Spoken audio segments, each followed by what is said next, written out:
Iran has been under constant criticism for its nuclear program, while Tehran insists its nuclear activities are focused on electric power.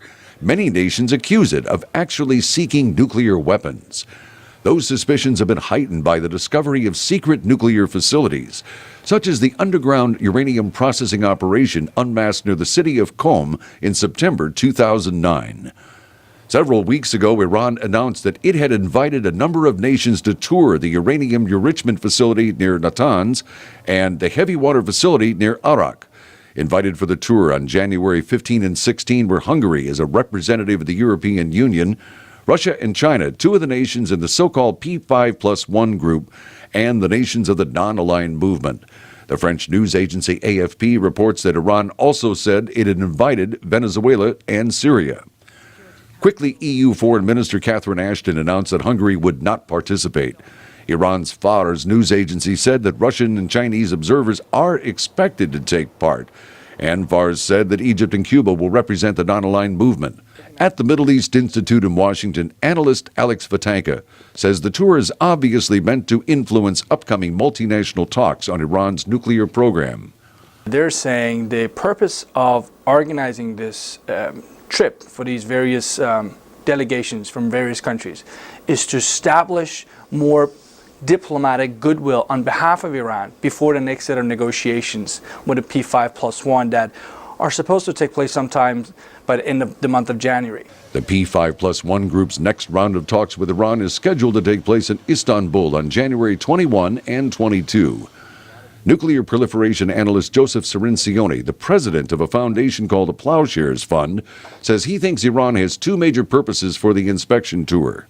One is to feign some flexibility here, to show that they're willing to be open, and two, to bring senior officials there to take a look at these facilities, which are quite substantial. Yet another expert on nuclear issues, James Acton at the Carnegie Endowment for International Peace, says he sees the tour as an effort to distract attention from Iran's international obligations. I think what Iran was trying to do was demonstrate that its nuclear program was transparent by inviting a bunch of ambassadors round.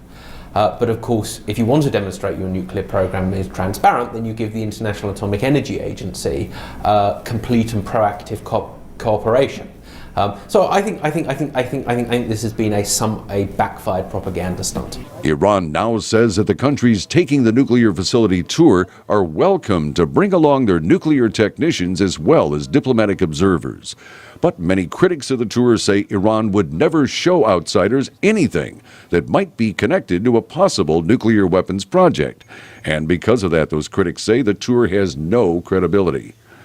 Glaringly excluded from the tour invitation were P5+1 members Britain and the United States, two countries that have pushed hard for nuclear-related sanctions against Iran. James Acton at Carnegie says Tehran blundered by keeping Washington and London out. I think Iran would have been in a stronger propaganda position had it invited all of the P5+1. And then it could have proudly announced that the United States and the United Kingdom were turning down this important transparency tour. Failing to invite those states clearly clearly loses Iran the PR tool. Joseph Cirincione says Iran focused only on Russia and China in the P5+1 group because those two countries voted in the UN last June to impose a fourth round of sanctions against Tehran.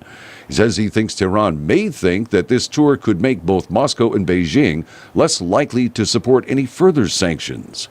Cirincione went to the city of Esfahan in 2005 to tour a nuclear facility there at Iran's invitation. He says he felt much like a prop in a stage play. It was more of a dog and pony show, a show and tell, where we were paraded in, walked around, paraded out, and all the time there were Iranian TV cameras there filming the visit, showing that Iran is open by allowing these foreign experts to come and visit. Of course, there wasn't anything like the kinds of inspections that you really need to determine the nature of the Iranian program. Few in the West say they believe the tour will affect perceptions held by those countries involved in the P5+1 talks. Russian Foreign Minister Sergei Lavrov and others have said there is no substitute for full Iranian transparency with the International Atomic Energy Agency. Jeffrey Young, VOA News.